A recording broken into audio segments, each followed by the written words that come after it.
not even going to know it. But that 20%, you're going to have symptoms such as fever, headache, muscle aches, weakness, nausea. You know, if you have these types of symptoms, talk to your doctor. And there is also a very small percentage where you're going to have some neurological issues potentially. So this is a disease that can impact your health. So with that, we are thrilled to be partnering with our local vector control at Kern Mosquito today. So I'm going to invite up Terry Knight. He is the Public Information Officer for Kern Mosquito, and he is going to give you guys some great tips. Coming up, sir.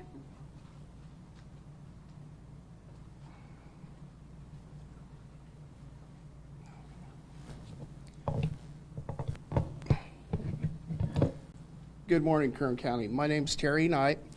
Just wanted to give you some quick information on the West Nile virus. Michelle's already covered most of it. One thing that I would like to remind everybody is from the mosquito point of view, how to avoid mosquitoes. Well, we know that mosquitoes that carry West Nile virus are active primarily at dawn and dusk. So that's one way you can avoid mosquitoes. This is the one where I've always chuckled over the years, and I have to say it because we will tell the public to please wear long sleeve shirts and long pants, okay? We all live here in Kern County. We know it's extremely hot this summertime. Not very many of us want to wear long sleeve shirts or long pants, but this is your secondary form of defense, and this is what I recommend more than anything. Inside this can is an insect repellent. The key ingredient in here is DEET, and that's spelled D-E-E-T. I always recommend this. I've used these products over the years. They deter mosquitoes. They deter ticks. It's a very powerful repellent. It can and will save your life if you apply this properly. One other thing that you can do is do not let water stagnate around your home. It's late in the season right now. We got late rains. There may be yards that still have buckets, wheelbarrows, different items around your home that may have stagnant water. If you can eliminate these water sources, you're going to help yourself, your family, and your community in general. Not really going to speak anymore on West Nile virus, other than I will announce that we do have our first mosquitoes that were trapped here in Kern County that tested positive. The only information that I can give you at this point in time is the mosquitoes were trapped just east of Arvin, and that would be out in a rural area. Once again, that is our first mosquito pool that has tested positive so far this year. And that's really good for Kern County because usually by now we tend to have more West Nile activity than what we've seen early this year. Having said that, one thing that I want to concentrate on today is some issues that we've been dealing with here at Kern Mosquito since the beginning of the year. We have a new uninvited mosquito to Kern County. The name of this mosquito is Aedes aegypti. It is a very small pestivorous mosquito. It's an aggressive day biter as well as a evening biter. Many people that are going to watch this telecast today have already experienced the outcome of this mosquito. Like I said, it will feed during the daytime. It will feed in the evening. If it gets in your home, you'll see the aftermath of what can take place. The really negative impact of this mosquito is it doesn't just feed one time to take its blood meal. It usually feeds multiple times. It likes to feed below the knees, down around the ankles, and on the back of the elbows. Last year, the mosquito showed up and really made itself present. Many people didn't even know they were being bitten by mosquitoes. They thought it was ants. They thought it was other type of bugs that might be biting them rather than a mosquito until they were alerted. One thing that I want to really concentrate on today is where these mosquitoes will be found. Okay. I'm going to go ahead and just have the cameras just key on this for just a few minutes. I'm going to take just a few items up here to the podium, if that'd be okay.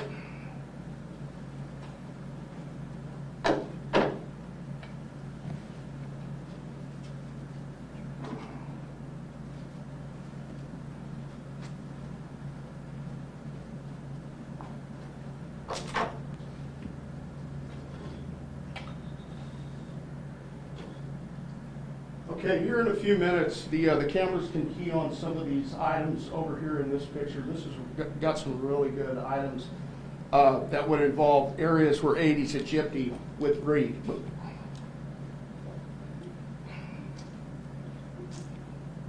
Sorry about that. Anyways, once again, if you guys can key in on this before you leave, there's some really good pictures over here that are going to show some great Aedes sources. Okay. Like I said, Aedes aegypti, they prefer small water sources. Your swimming pools, your large bodies of water, your city sumps, things like that are not going to be attracted to this mosquito. Water bottles left in the backyard after the kids have been out playing in the evening. Believe it or not, a single bottle cap left out in a lawn area, in a flower bed or something like that, if it's right side up, it actually will hold enough water to breed Aedes aegypti. I have not seen that yet, but I've heard several stories, and we're going to reiterate on that.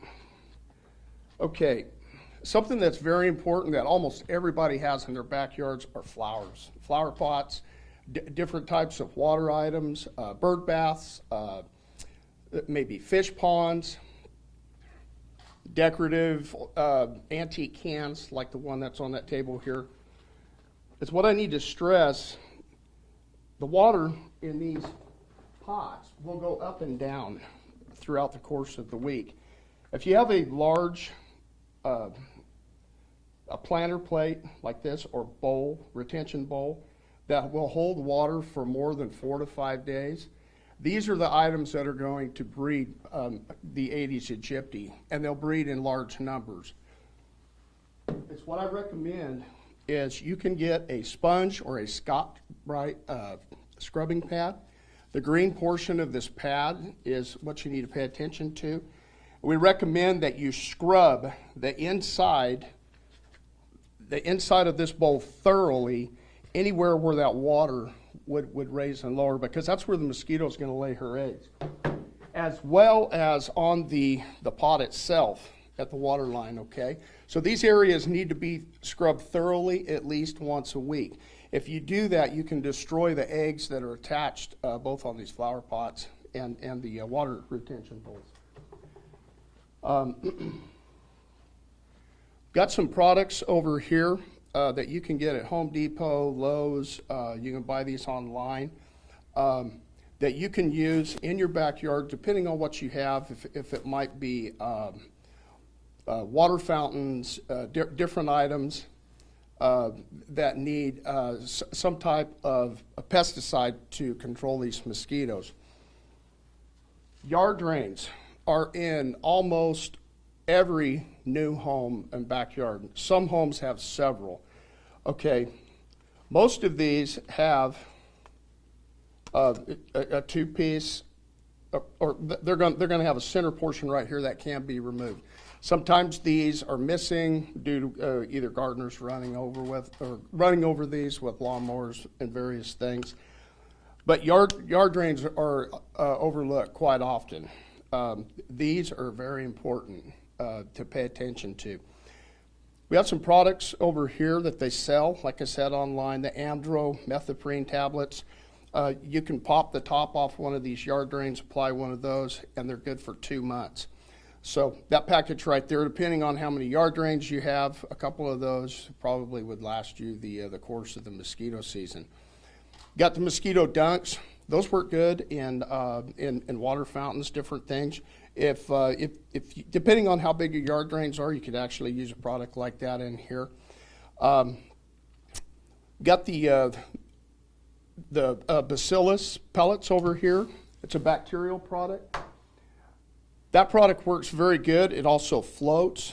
It has a quick kill, so usually within about 12 to 24 hours, it will eliminate any mosquitoes. Also has a residual of about 30 days, so these are all good products. We have some mosquito traps over here. They work okay. They will remove some of the mosquitoes from your backyard. It's better, in my opinion, to try to target the mosquito larvae.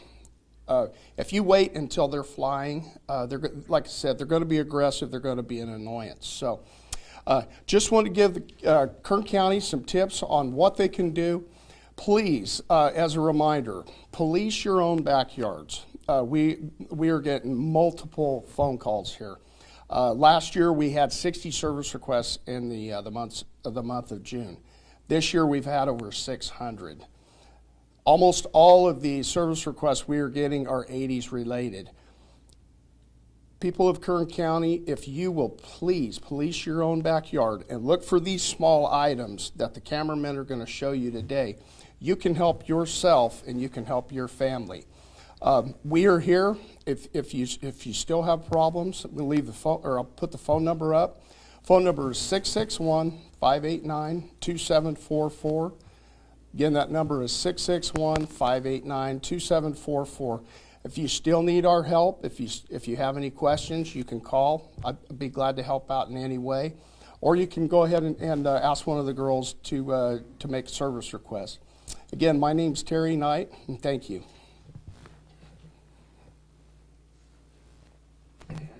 Oh, anybody have any questions? I'm sorry. We see a lot of it on social media like that when around this time of year, around some of the sewage and drainage systems into our storm drains.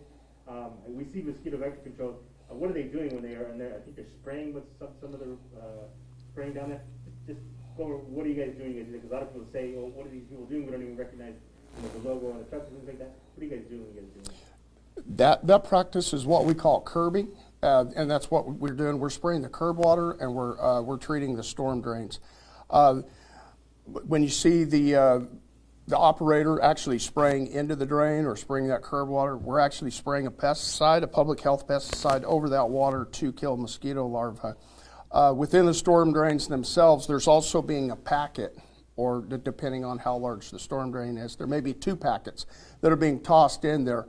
Those packets are placed in there because they will last and treat those storm drains for up to 30 days.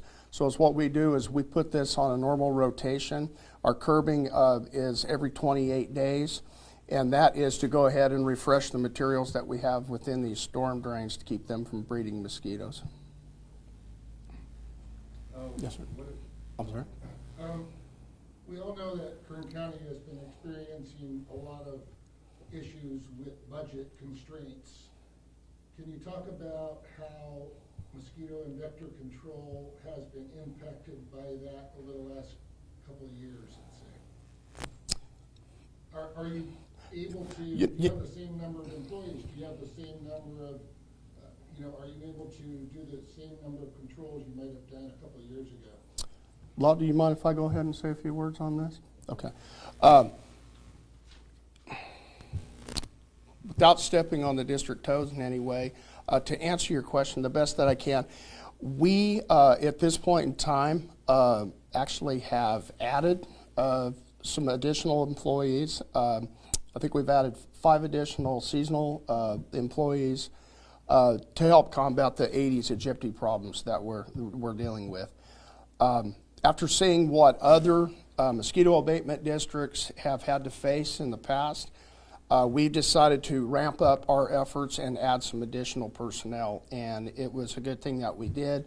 Based on what we saw last year compared to this year, it was good timing. So at this point in time, our budgets are allowing us to use the same practices that we have in the past with a few additional people. and also add some additional equipment as well as additional pesticides to combat the problems that we're facing right now. Thank you. No. As far as what kind of plants, if any, work for repelling mosquitoes? You know what? I can't really answer that. I know there's certain things, and I don't know if it was it probably comes from a plant. I know some people burn citronella candles and stuff like that. That was going to be my next question. Like, what about candles? Yeah, they will deter mosquitoes.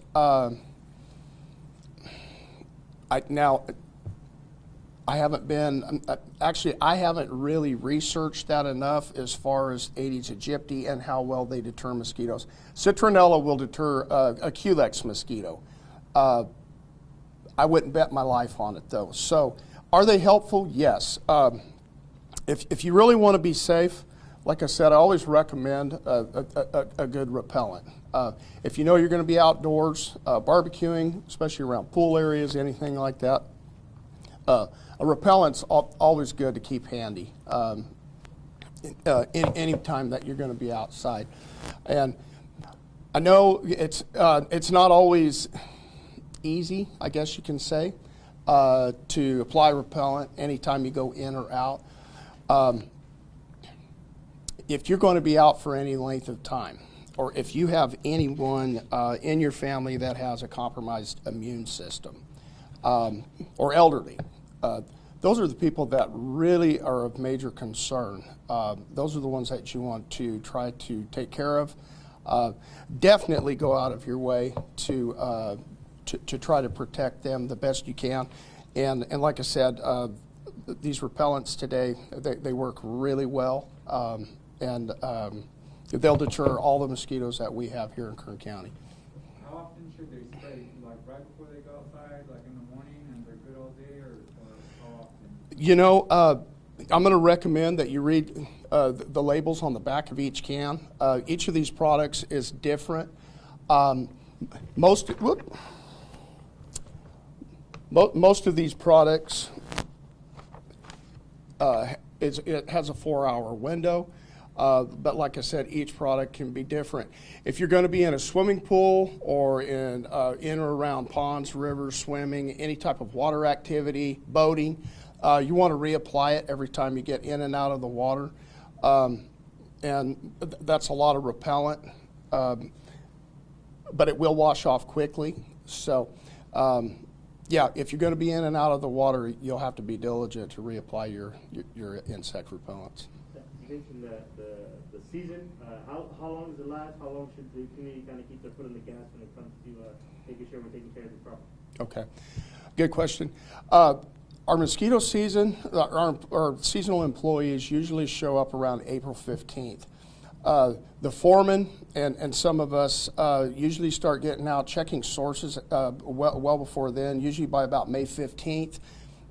It depends on the weather patterns. As soon as the weather starts to warm up, so does the activity with mosquitoes. So our mosquito season usually is from about April 1st to the end of October, maybe the second week of November. It's all based on the weather patterns. As soon as the weather warms up, the mosquitoes become active. As soon as the weather starts to cool down, where the evenings are usually below 45 degrees or so, we see a lot less mosquito activity. Yes, sir. Tell us a little bit more about this new mosquito. Could you spell the name of it, and also, make it sound like it's been imported or somehow made its way here? It wasn't indigenous to this area before? That's correct. Fix this microphone real quick.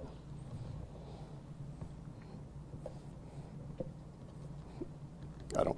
We can just lay it down flat. Is that okay?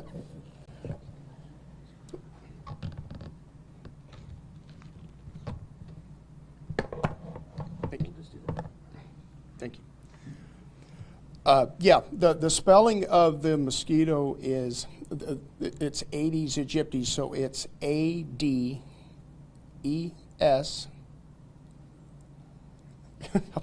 You know what? I'm looking.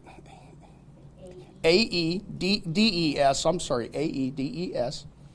Aegypti is Aegypti.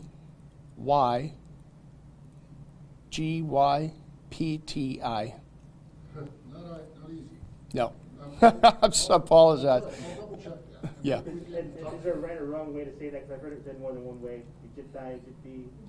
There's no like wrong way to say it, right? No. It's like saying Culex quinquefasciatus, Culex quinquefasciatus. It's a potato or potatoes. So, no. There's no wrong way to say it. No, it's. I apologize for that spelling.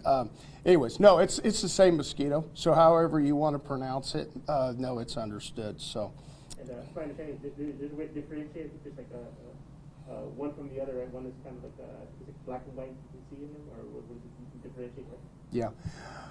yeah, I think I had one more question to answer over here. I'm sorry. I'm sorry. Where did it get here? Okay, yeah. Aedes aegypti first showed up in California in 2013. They showed up here in Kern County in 2014, but their numbers were extremely low. We had some traps out around the Arvin area that had a couple mosquitoes show up for 2 or 3 years in a row. There was 1 year in there, I think it was 2015 or 16, that we had zero activity. So we were being optimistic. We were hoping, okay, we've escaped the movement. We know we have it north of us, or we have it north of us. We know we have it south of us. Is it just a matter of time before it arrives here? Well, it was. And last year, we got to see, I'm not going to call it an explosion, but we got to see what we call the Aedes movement. In 2018, we only had 6 square miles of infected area. In 2019, we had 70. So by the end of October, we were very concerned as to what this season might hold for us and how the season would kick off. Well, it kicked off with a bang. We are extremely busy right now. You asked where did the mosquito originate from? The mosquito originated from Africa originally. It has been transported and moved through the tropics. Has very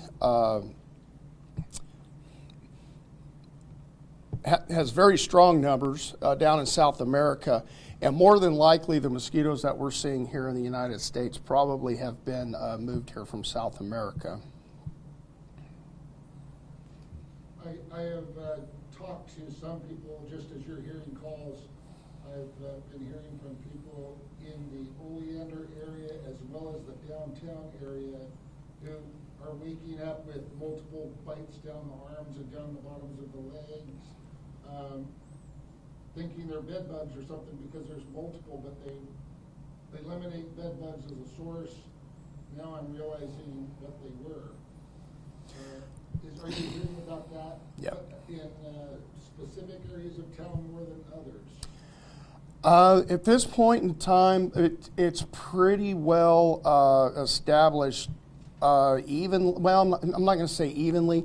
It seems like the Southwest is seeing more activity at this point in time right now. We are seeing activity in the Northwest. We are seeing activity downtown.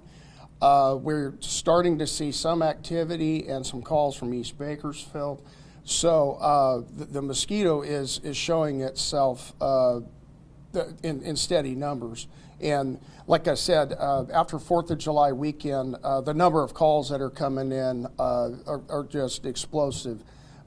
It shows that a lot of people were outside over the weekend. There were a lot of people barbecuing with pool parties and this and that. And it sounds like they got a full taste of what Aedes aegypti can really do. Back to the repellent. Is DEET harmful to babies or toddlers?